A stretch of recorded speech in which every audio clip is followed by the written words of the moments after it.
माननीय श्री इमरान प्रतापगढ़ी जी। धन्यवाद सभापति महोदय। कभी सुदामा पांडे धूमिल जी ने कहा था कि एक आदमी रोटी बेलता है, एक आदमी रोटी खाता है, एक तीसरा आदमी भी है जो न रोटी बेलता है न रोटी खाता है, वो सिर्फ रोटी से खेलता है। वो तीसरा आदमी कौन है? मेरे देश की संसद मौन है। सभापति महोदय, वो भी क्या दिन थे जब संसद में देश का बजट पेश होता था तो देश की सड़कें ठहर जाया करती थीं। रेल बजट पेश होता था तो लोगों की उम्मीदें रेल के डिब्बों की तरह पटरियों पर दौड़ने लगती थीं। पूरा देश धड़कने रोक करके वित्त मंत्री और रेल मंत्री को सुना करता था। अफसोस, अब बजट पेश हो जाता है, मीडिया चैनल सरकार का महिमा मंडन करते हैं और बेचारी जनता बजट के आंकड़ों के शब्द जाल में उलझी हुई महीनों बाद समझ पाती है कि उसका तो फिर से कट गया। सभापति महोदय, पिछले 2 साल अमृतकालीन बजट पेश किए गए और इस बार एक नई शब्दावली गढ़ी गई है, तुष्टीकरण बनाम संतुष्टीकरण का बजट। सभापति महोदय, सुनने में कितना अलंकारिक लगता है ये शब्द। सोच रहा हूं देश की वित्त मंत्री और प्रधानमंत्री जी से पूछूं कि आखिर किसकी संतुष्टि? जिस बजट में मनरेगा के लिए 1 रुपए की बढ़ोतरी ना हो, वही पुराना 86,000 करोड़, जबकि पहले ही 9,754 करोड़ का घाटा हो, जिस मनरेगा से करोड़ों मजदूरों के घर में चूल्हा जलता हो, उस मनरेगा में काम करने वाले गरीब मजदूरों के लिए अगर आपके खजाने से 1 रुपया भी इजाफी नहीं निकल सका तो भला कौन संतुष्ट हुआ साहब? इस देश का गरीब मजदूर या आपके उद्योगपति दोस्त?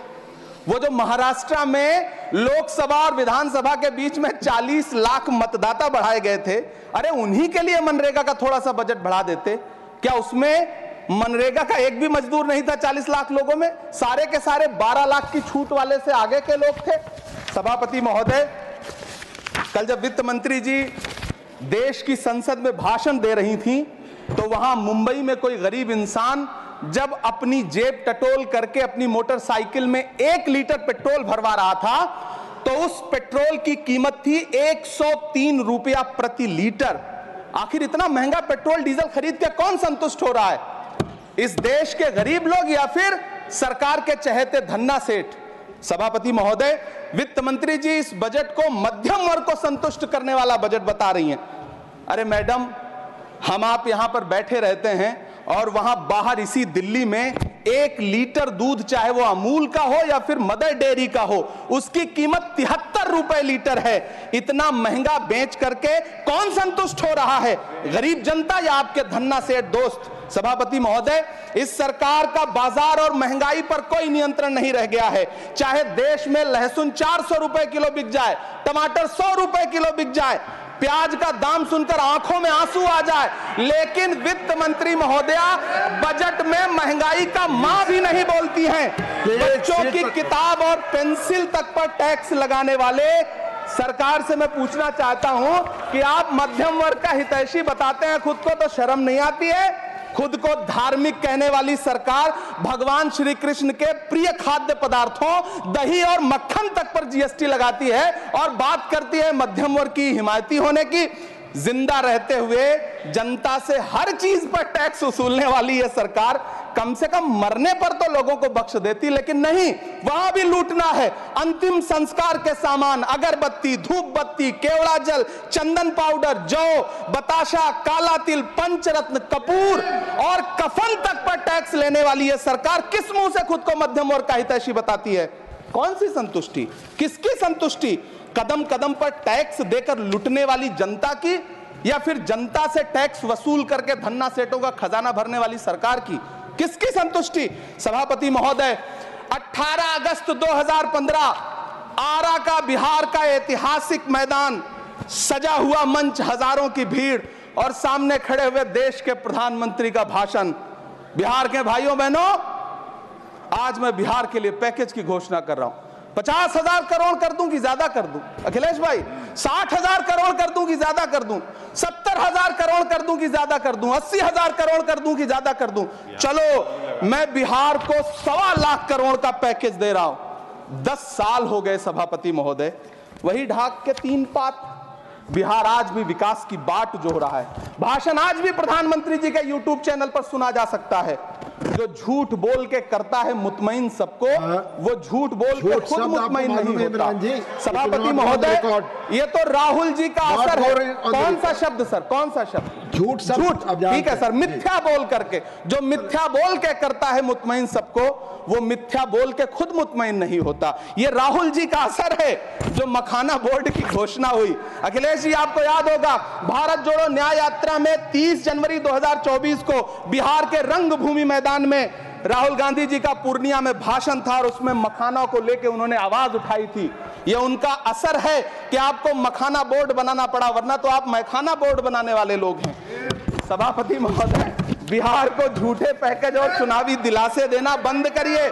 आज भी जब कोसी में बाढ़ आती है तो पूरा सीमांचल बर्बाद हो जाता है। मैंने उस तबाही को अपनी आंखों से देखा है। 2016-17 की बाढ़ में अपने इन्हीं हाथों से राहत सामग्री बांटी है मैंने। अगर सच में बिहार के लिए कुछ करना चाहते हैं तो बिहार को बाढ़ से बचाने का प्रबंध करिए। पूर्णिया एयरपोर्ट 10 साल से बाट जो रहा है, घोषणा 2014 में हुई, बन के आज तक तैयार नहीं हुआ। अलीगढ़ मुस्लिम विश्वविद्यालय का किशनगंज सेंटर बजट के अभाव में दम तोड़ता जा रहा है। मैंने पिछले बजट सत्र में भी आवाज उठाई थी। आज फिर वित्त मंत्री जी से अनुरोध करना चाहता हूं, दामन फैला करके, कि अलीगढ़ मुस्लिम विश्वविद्यालय का किशनगंज सेंटर बन जाने दीजिए।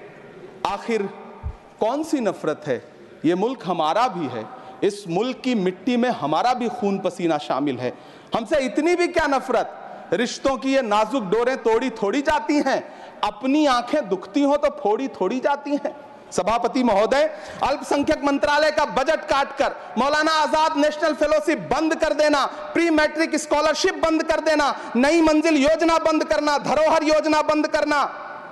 2024-25 के बजट में माइनॉरिटी मिनिस्ट्री के लिए 3183 करोड़ रुपए की घोषणा हुई, लेकिन देश को हैरत होगी कि बाद में समीक्षा करके लगभग आधा कर दिया गया, 1868 करोड़ रुपए।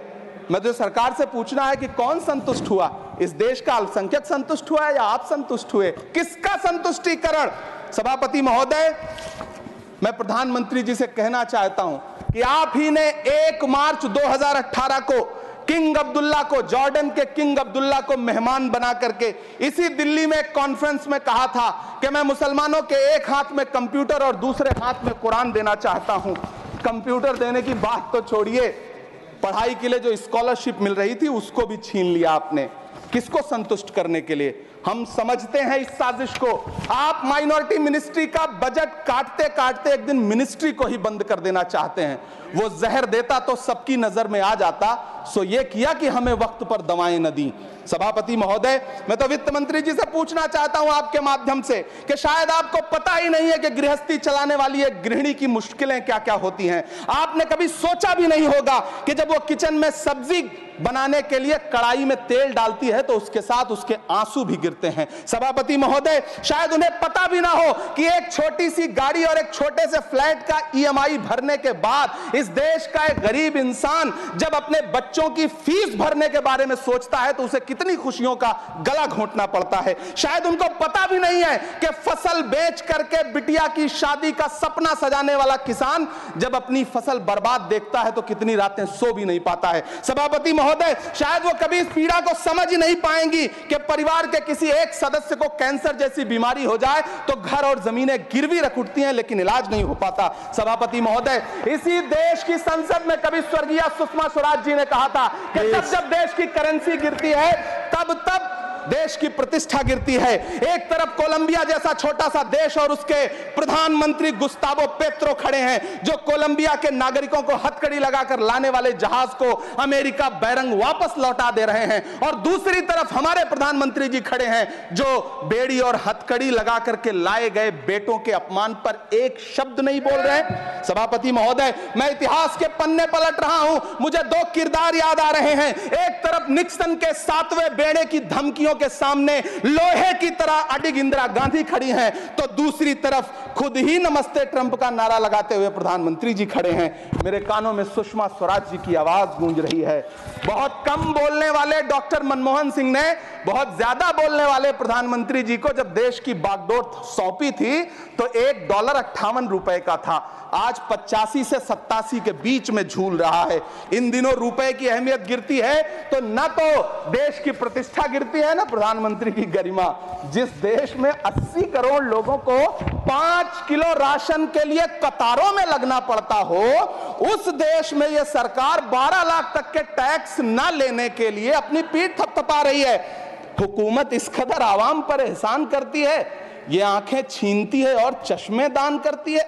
सभापति महोदय, महाराष्ट्र का भिवंडी हो, मालेगांव हो, इचल करंजी हो, यूपी का बनारस हो, मुआयमा हो, मुबारकपुर हो, रांची का छोटा नागपुर हो, बिहार का भागलपुर हो, हर जगह बुनकरों की उम्मीदें तोड़ रही हैं, लेकिन इस सरकार के पास उनके लिए कुछ भी नहीं है। मुरादाबाद का पीतल उद्योग, कानपुर का चमड़ा उद्योग, सहारनपुर का लकड़ी उद्योग, फिरोजाबाद का चूड़ी उद्योग, अलीगढ़ का ताला उद्योग, सब सरकारी प्लानिंग से तबाह हो रहे हैं।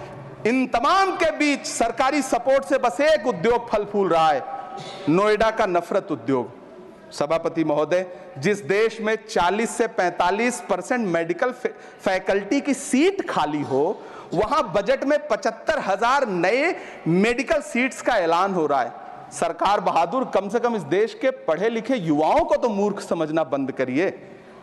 वो अब तिजारती पहलू निकाल लेता है। पहले 7500 मेडिकल सीट्स बाद में बनाइएगा, पहले जो एम्स में 2161 पद खाली पड़े हैं उनको तो भर दीजिए। वो अब तिजारती पहलू निकाल लेता है। मैं कुछ कहूं तो तराजू निकाल लेता है। मैं इसलिए भी तेरे फन की कद्र करता हूं तो झूठ बोल के आंसू निकाल लेता है। सभापति महोदय, फिर झूठ आया है, मैं उसे मिथ्या कर दे रहा हूं। शायरी में बार बार आ जाता है, क्या करूं महोदय। काश ये बजट, सभापति महोदय, वो एक शब्द मैं मिथ्या कर दे रहा हूं सर, वो एक शब्द को हटा दीजिए। ध्यान रखें, ऐसे जो भी शब्द होंगे आपके भाषण। सभापति महोदय, काश ये बजट बीपीएससी के पेपर लीक की शिकायत करने वाले नौजवानों पर बरसती हुई पुलिस के लाठियों पे, जख्मों पर मरहम लगा पाता। सभापति महोदय, पिछले 80 दिन से 70 साल का एक बुजुर्ग एमएसपी की लीगल गारंटी मांगता हुआ आमरण अनशन पे बैठा हुआ है।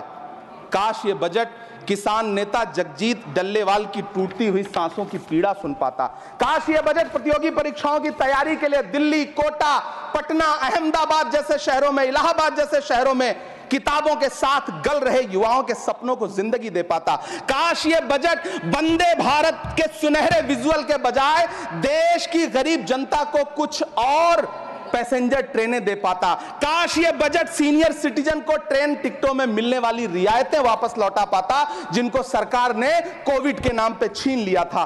काश ये बजट किसानों की राह में कीले नहीं बल्कि कालीन बिछाने वाला बन पाता। काश ये बजट सरकारी मालिकों को यह समझा पाता कि नेहरू को कोसने से अर्थव्यवस्था नहीं सुधरेगी, उसके लिए डॉक्टर मनमोहन सिंह साहब की अर्थ नीति अपनानी पड़ेगी। पिछले 11 साल से नेहरू जी को कोस रहे हैं, आखिर कब तक कोसिएगा। थोड़ा पंडित नेहरू जी के बारे में पढ़िए, तब पता चले कि पंडित नेहरू की शख्सियत का नाम है। दुनिया का पहला ऐसा राजनेता जिसने अपनी जिंदगी की आजादी के लिए, देश की आजादी के लिए 3259 दिन अंग्रेजों की जेल में बिताए।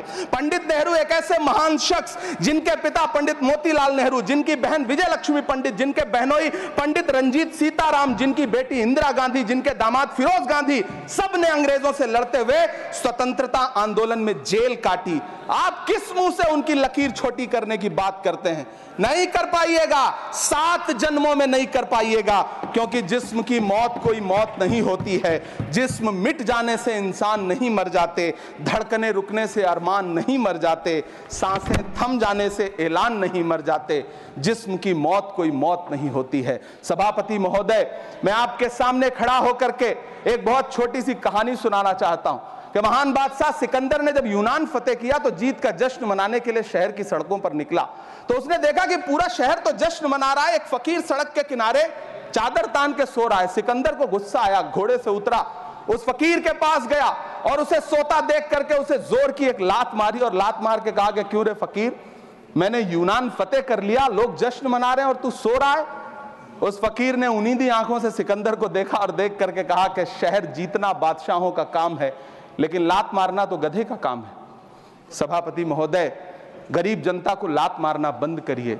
ये अमीरों के लिए बनाया गया बजट है, ये निराशाजनक बजट है। हम अमृतकाल सुनते आ रहे थे, ये अमृतकाल इतनी जल्दी समाप्त हो गया कि अब अमृतकाल का कोई नाम तक नहीं लेना चाहता है। इसलिए मैं इस सदन में खड़ा होकर के देश की वित्त मंत्री महोदया से कहना चाहता हूं कि आपने अल्पसंख्यकों के बजट में जो कटौती की है उसको बहाल करिए। आपने मनरेगा को जो स्थिर रखा है उसका घाटा 9,754 करोड़ है, कम से कम उतना बढ़ा करके फिर से उसे बहाल करिए। नौजवानों के लिए रोजगार दीजिए, किसानों को एमएसपी की लीगल गारंटी दीजिए। यही मैं आपसे अपील कर रहा हूं। धन्यवाद सर, आपने इतना जो समय दिया उसके लिए शुक्रिया।